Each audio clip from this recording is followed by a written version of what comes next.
नमस्कार and welcome back. Donald Trump ने अपनी स्पेशल फोर्सेस को पाकिस्तान में लैंड करवा दिया और ईरान के ऊपर अटैक कभी भी हो सकता है, ये राइटिंग ऑन द वॉल है। अब मैं पूरा मुद्दा बताऊंगा हुआ क्या है, क्योंकि राइट नाउ दो चीजें हुई हैं पैरेलली। बिहाइंड लॉक्ड डोर्स एक आइलैंड है साइप्रस के पास, उसके अंदर एंड गेम ड्रॉ की जा रही है। CIA, MI6, मोसाद और फ्रेंच इंटेलिजेंस के लोग, उनकी मीटिंग हो रही है साइप्रस में। They are not talking about peace, they are plotting the final devastating blow to Iran, और ये सारे मिलकर वहां पे काम करने वाले हैं। अब अमेरिका का एंड गेम जो ईरान के लिए है वो इतना ज़्यादा डेंजरस है कि एक कोऑर्डिनेटेड एयर स्ट्राइक की जाएगी जो उसके ऊपर, ईरान के ऊपर करनी है। साथ में ग्राउंड इन्वेजन भी किया जाएगा। जो टॉप मिलिट्री के एनालिस्ट हैं दुनिया भर के, वो पॉइंट आउट करते हैं एक टेरिफाइंग वर्ल्ड ऑल्टरिंग जो ग्राउंड सिनेरियो है। यूनाइटेड स्टेट्स के जो नेवी सील्स हैं, ये तो वो लोग हैं जहां जाते हैं युद्ध जीत कर ही आते हैं। डेल्टा फोर्स के ऑपरेटिव्स, ब्रिटिश सेवल जो स्पेशल एयर सर्विस के कमांडोज हैं, ये सारे के सारे वो पहुंच रहे हैं। इसके साथ साथ जो टॉप टीयर के मिलिट्री यूनिट्स हैं, किसके, अरब्स के, गल्फ नेशंस के, वो भी वहां पहुंच रहे हैं। नेटो कंट्रीज हैं, वो भी इसका पार्ट बनती जा रही हैं। यानी कि ये सारे एक्टिवली डिप्लॉय कर रहे हैं अपनी स्पेशल फोर्सेस को ईरान के आसपास। कहां से शुरू हो रहा है? पाकिस्तान से ये शुरू हो रहा है। This is happening on the ground. ये सारी डिटेल मैं दूंगा आपको, चिंता मत करो। ऑन द अदर हैंड क्या हो रहा है? We are being told the biggest lie ever. भाई ईरान ने अल्लाह की झूठी कसम खाई कि मेरे पास मिसाइल्स नहीं है, निकल गई। डोनाल्ड ट्रंप ने बोला मैं भी अल्लाह की कसम खाता हूं, मैं 5 दिन तुम्हारे ऊपर कुछ नहीं करूंगा, लेकिन साथ में बोल दिया कि मेरी पीस टॉक्स चल रही हैं। ये मेन स्ट्रीम मीडिया इस स्टोरीज को, प्रोडक्टिव डिप्लोमेटिक टॉक्स हो रही हैं इस्लामाबाद के अंदर, ये फीड कर रहा है। जो रियलिटी है it is far more terrifying. Piece talk कभी थी ही नहीं। ईरान का जो पार्लियामेंट्री स्पीकर है उसने अभी अभी कंफर्म किया ये कंप्लीट एंड टोटल इल्यूजन है, एक स्मोक स्क्रीन है जिसको क्रिएट किया गया सिर्फ इसलिए कि ईरान को ह्यूमिलेट करना है, मिसडायरेक्ट करना है, और एक और टेरिफाइंग चीज है, टाइम बाय करना है। डोनाल्ड ट्रंप ने एक ultimate master stroke of military deception ये किया है। ये पहला प्रेसिडेंट होगा दुनिया का जिसने ऐसा काम किया है डिसेप्शन का। वो ट्रुथ सोशल पे जाते हैं, क्या अनाउंस करते हैं कि 5 दिन का पॉज मैंने कर दिया, मैं ईरान के जो एनर्जी इंफ्रास्ट्रक्चर है उसको अटैक नहीं करूंगा। उन्होंने क्लेम क्या किया कि यूएसए की और ईरान की एक कंस्ट्रक्टिव कॉन्वर्सेशंस हो रही हैं ताकि रिजॉल्व किया जाए इस पूरी सिचुएशन को। ग्लोबल मार्केट्स जो थी, स्टॉक मार्केट्स, वो स्टेबल हो गई एंड वर्ल्ड को लगा कि भाई वर्ल्ड वॉर 3 जो होने वाला था वो रुक गया। लेकिन जो ट्रंप का 5 दिन का अल्टीमेटम था वो पीस के लिए था ही नहीं, वो था एक डेडली ट्रैप। अब ट्रैप क्या है? यूएसए और उनके एलाइज, उनको सीज फायर नहीं चाहिए। वो इतनी लड़ाई करने के बाद डोनाल्ड ट्रंप ने पहले बोला था कि जो हमने गलतियां पहले करी हैं ईरान के साथ हम दोबारा नहीं करेंगे, इस बार उसको छोड़ देंगे, ऐसा हो नहीं सकता। डोनाल्ड ट्रंप को और एलाइड फोर्सेस को 5 दिन चाहिए थे ऑफ साइलेंस, 5 दिन, ताकि ये अपने डेडलिएस्ट जो इनकी फोर्सेस हैं इसको इकट्ठा करें, प्लेन्स को, शिप्स को, सबमरीन्स को, साथ में अपनी स्पेशल फोर्सेस को, और जो मोस्ट एडवांस्ड मिलिट्री एसेट्स हैं उसको स्ट्राइकिंग पोजीशन तक पहुंचाना है ईरान के पास, ताकि अगर हाइपरसोनिक मिसाइल्स अगर ईरान से निकलती भी हैं उस साइट्स को डिस्ट्रॉय करना है। पीसेस ऑलरेडी मूव होने शुरू हो गए हैं।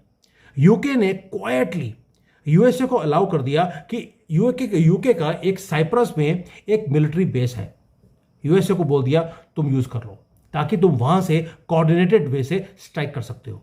अब यूके ने क्यों किया? यूके ने इसलिए किया क्योंकि ईरान ने इसी आइलैंड को अटैक किया था। अब ईरान का जो आसमान है वो कॉम्प्रोमाइज है, वहां पे आराम से इजराइल भी जाता है और यूएसए भी जाता है, और जहां पे जब मन करता है वहां पर वो बॉम्बार्डमेंट करके आ जाते हैं। यूएसए और इजराइल डोमिनेट कर रहे हैं ईरान के एयर स्पेस को। ऊपर से साइप्रस का बेस मिल गया, पाकिस्तान के ऊपर भी आऊंगा, चिंता मत करो। लेकिन जो एयर स्ट्राइक्स हैं वो अब शुरू होंगी एलाइड फोर्सेस की तरफ से। अब यहां पर एक तो हो गया एलाइड फोर्सेस की तरफ से एयर स्ट्राइक हो रही है, लेकिन साथ में आप बोलेंगे यार जो मैसिव ग्राउंड फोर्स था, जो डेल्टा फोर्स है, वो है कहां पर? अभी आप देखेंगे, अगर आप क्लोजली वॉच करेंगे पाकिस्तान को, तो पता लगेगा कि डीप इनसाइड बलोचिस्तान, वहां पर एक वॉलेटाइल एरिया है ईरान के बॉर्डर के साथ, वहां पर अनप्रेसिडेंटेड ट्रूप बिल्डअप हो रहा है, जो कि अवे फ्रॉम कैमरास है। किसी मीडिया को वहां पे जाने नहीं दिया जा रहा। पाकिस्तान ने क्वाइटली अपना अल्टीमेट जो टैक्टिकल एरिया था वो दे दिया अमेरिका को, अपनी सॉवरेनिटी उनको दे दी। They have surrendered massive strategic airbase to American forces. और यूएसए के जो फाइटर जेट्स हैं वो अब ऑलरेडी वहां पर लैंड कर रहे हैं और वहां पे पाकिस्तान से वो डायरेक्ट लॉन्च करेंगे ईरान के ऊपर वॉर। दोस्तों, इसीलिए जो हमारे जयशंकर जी हैं, उन्होंने रिसेंटली बोला था कि पाकिस्तान एक दल्ला कंट्री है। दल्ला वर्ड यूज किया उन्होंने, ये दल्ला कंट्री है। दल्ला कौन होता है? दल्ला वो होता है जो पैसों के सामने नाचने लगता है। पाकिस्तान एक दल्ला कंट्री है, ये जयशंकर जी बोल रहे हैं। वैसे भी हमारे देश में भी कोई दल्लों की कमी नहीं है। भी आपने कपिल सिब्बल, मनु सिंघवी, ऐसे लोगों के नाम सुने होंगे जो पैसों के सामने नाचने लगते हैं। इवन कि हमारे जो सुप्रीम कोर्ट के जजेस हैं, हाई कोर्ट के जजेस हैं, 15-15 करोड़ रुपए लेकर, देखिए रात को 12 बजे कोर्ट खुलती है और नाचने लग जाते हैं कोर्ट के अंदर खड़े होकर। तो ये जो दल्ले हैं पाकिस्तान वाले, उन्होंने अपनी एयरबेस को बेच दिया कि उसके बदले में पैसे मिल जाएंगे। भारत को भी ऑफर किया गया था, हमने बोला हम पाकिस्तान की तरह दल्ले कंट्री नहीं है। अब जो लोकल लीडरशिप है, मिलिट्री लीडरशिप इन पाकिस्तान, उन्होंने एक रूथलेस रेड लाइन लगा दी है। उन्होंने बोल दिया कि ऑपरेशन यहां पे शुरू होगा बलूचिस्तान से, लेकिन लोकल मीडिया या पब्लिक को बोल दिया कि आपने ना तो बोलना है, ना ही कोई वीडियो बनानी है। अगर किसी ने वीडियो बना के डाली, उसको हमेशा के लिए साइलेंस किया जाता है। Iran knows exactly what is happening from Pakistan. Iran ने जो डिसेप्शन है उसको अनकवर भी कर दिया। तेहरान ने पब्लिकली बोला है कि कोई डायरेक्ट या इनडायरेक्ट कम्युनिकेशन वो ट्रंप या ट्रंप की टीम या किसी और थर्ड कंट्री के साथ वो नहीं हो रहे। दे नो कि ट्रंप सिर्फ टाइम को बाई कर रहा है ताकि मिलिट्री प्लान्स को फाइनलाइज किया जाए। और जो मोमेंट है 5 दिन का डेडलाइन का, वो आज रात को खत्म हो रहा है। इसके बाद आप एक्सपेक्ट कर सकते हैं एक ऐसा unstoppable backlash on whom? On Iran, that also sitting from Islamabad. ये पाकिस्तान से रिटेलिएशन किया जाएगा। सो प्लान बिल्कुल क्लियर है। अब प्लान है क्या? 2 प्लान है।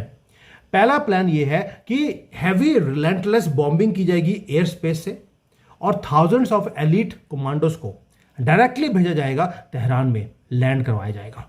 उनका मिशन बड़ा सिंपल है कि आपने जो वहां पे मिलिट्री बेसिस हैं उनको अटैक करना है, जिसको पहले ही अटैक किया हुआ है, बस तो जो कोई वहां पर बचा कुचा कॉकरोच होगा उसको खत्म करना है चप्पल मारकर। दूसरा है कि कैपिटल का जो मेजर एरिया होता है, जैसे पार्लियामेंट है, उनकी गवर्नमेंट का हाउस है, प्रेसिडेंट हाउस है, एयरपोर्ट है, इसको कैप्चर करना है ब्लॉक बाय ब्लॉक। और अगर कोई लीडरशिप कहीं भी हिडन है, उसे पकड़कर लुल्ला के पास भेजना है। और वहां पर ये जब काम हो गया, अगर छोटे वाला खमेनी जिसकी टांग कट गई थी, पता लगा है कि वो मरने वाला है, अगर वो बचा है उसको मारना है, और ताकि वहां पर एक प्रो वेस्ट रजीम को बिठाया जाए। वो कोई भी हो सकता है कि वो जो इनका पुराना शाह था वो वापस आ जाए। यू नेवर नो, ये अभी प्लान क्लियर नहीं है। बट ये जो एक कॉन्फ्लिक्ट है, ये जा रहा है अब फुल स्केल वॉर की तरफ। ये एक डेस्परेट वायलेंट फाइट है फॉर ग्लोबल डोमिनेंस। प्लस जो ये 47 ईयर्स की जो प्रॉब्लम है उसको परमानेंटली सीधा भी करना है। अल्टीमेट प्राइस एक तो हो गया कि आपको लीडरशिप चेंज करनी है। दूसरा एक और है जो दूसरा प्लान है। दूसरा प्लान ये है कि कैपिटल तेहरान में अगर फोर्सेस जाएंगी, साथ में 30 किलोमीटर दूर एक जगह है कोम, वहां पर न्यूक्लियर फैसिलिटीज हैं ईरान की। ये बीटिंग हार्ट है ये ईरान के न्यूक्लियर प्रोग्राम का। जो एलाइड फोर्सेस हैं वो तेहरान में लैंड करेंगी, दूसरा लैंड करेंगी इस न्यूक्लियर साइट के पास। वहां पर फिजिकली वो उस एरिया के अंदर जाएंगे जो कि अंडरग्राउंड बंकर्स के अंदर है, और जितना भी आर्सनल है न्यूक्लियर का उसको ये सीज करेंगे। अब आप बोलेंगे यार ये तुम बड़ी लंबी लंबी हाँक रहे हो, प्रूफ कितने है? चलिए अब आपको प्रूफ देते हैं। अनडिनाइबल प्रूफ वो ऑलरेडी आपके सामने है। अगर आप देखेंगे अर्जेंट अलर्ट्स वो ऑलरेडी गल्फ कंट्रीज में साउंड कर दिए गए हैं। जो international agency of atomic energy है, उन्होंने अभी वार्निंग दिया है कि रेडियो एक्टिव लीक्स अब इस एरिया में हो सकते हैं जब अमेरिका के डेल्टा फोर्सेस उस एरिया में जाकर, कॉम में जाकर, जब वो न्यूक्लियर एसेट्स को सीज करने की कोशिश करेंगे। आपको मालूम है कि ऑलरेडी जो मिलिट्री स्ट्राइक्स हैं ईरान के जो बुशहर जो न्यूक्लियर प्लांट था उसके ऊपर ऑलरेडी हो चुका है। कुवैत ने कोई भी चांस लेने से मना कर दिया। कुवैत ने ऑफिशियली अपने सिटीजन्स को बोल दिया है टू स्टे इनडोर्स। अपने विंडोज को, डोर्स को टाइटली क्लोज कर दीजिए, सील कर दीजिए। जो नेशनल गार्ड्स हैं उन्होंने ऑफिशियली वीडियोस को रिलीज करना शुरू कर दिया है कि कैसे आप सर्वाइव कर सकते हैं अगर रेडियो एक्टिव इमरजेंसी आती है। तो कतर के अंदर हाई अलर्ट हो गया है रेडियो एक्टिव इमरजेंसी के लिए। पूरी की पूरी गवर्नमेंट एक्टिवली वो अपने आप को they are bracing for nuclear level catastrophe, क्योंकि उनको लगता है कि अगर ईरान में डेल्टा फोर्स जाएगी, हो सकता है ईरान वाले जो इनके पास यूरेनियम पड़ा है उसको ब्लास्ट कर दें, रेडिएशन आएगा, लाखों करोड़ों लोग मारे जाएंगे पूरे रीजन के अंदर। इसलिए बोल रहा हूं कि ये एक जो प्लानिंग है इनकी कि गए रातों रात, जैसे मादुरो के साथ किया था वेनेजुएला में, वही काम इन्होंने यहां पर भी प्लान किया हुआ है ईरान के अंदर। और डोनाल्ड ट्रंप ने मिलिट्री मिस डायरेक्शन जो मॉडर्न हिस्ट्री में आपने कभी नहीं देखा होगा वो वाला काम किया है, biggest bluff of all time. उसने अपने जो एनिमी था ईरान उसको फ्रीज कर दिया विथ फॉल्स प्रोमिसेस कि मैं 5 दिन तुम्हें कुछ नहीं करूंगा। लेकिन उस 5 दिन में ही gathered the most lethal technologically advanced strike force of the world, not of America only, of the world, जहां पे अरबी ये सारे नेटो, अमेरिका, इजराइल ये सारे मिलकर ठुकाई करेंगे ईरान की। अब तो चाइना भी बीच में कूद गया है क्योंकि उसे मालूम है कि अगर मैं अब नहीं आया तो मुझे तेल नहीं मिलेगा। जो इस्लामाबाद की जो पीस टॉक्स थे वो सिर्फ एक जैसे ना एक चूहे को पकड़ने के लिए थोड़ी छोटी सी रोटी लगाते हैं, इट वॉज जस्ट अ बेट।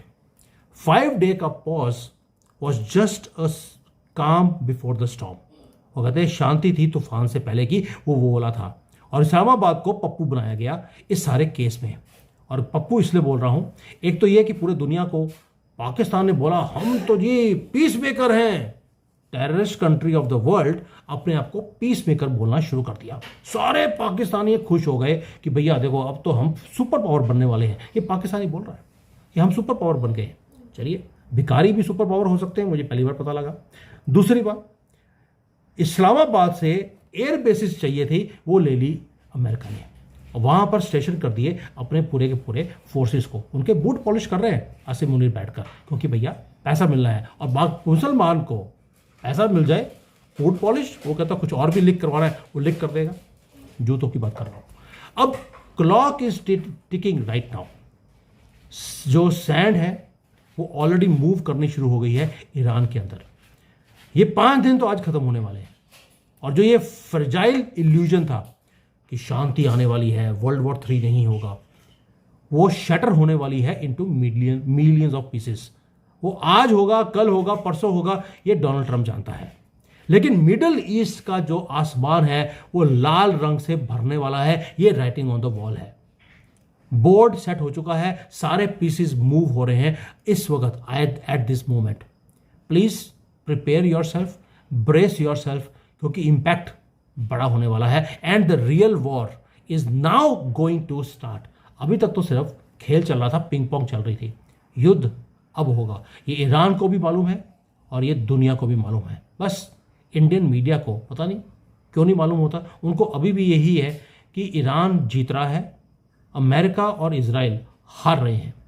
और उन्होंने तो डिक्लेयर भी कर दिया कि this war Iran has already one. चलिए, आजकल में पता लग जाएगा कि इंडियन मीडिया सही या हम सही। Thank you. जय हिंद, वंदे मातरम।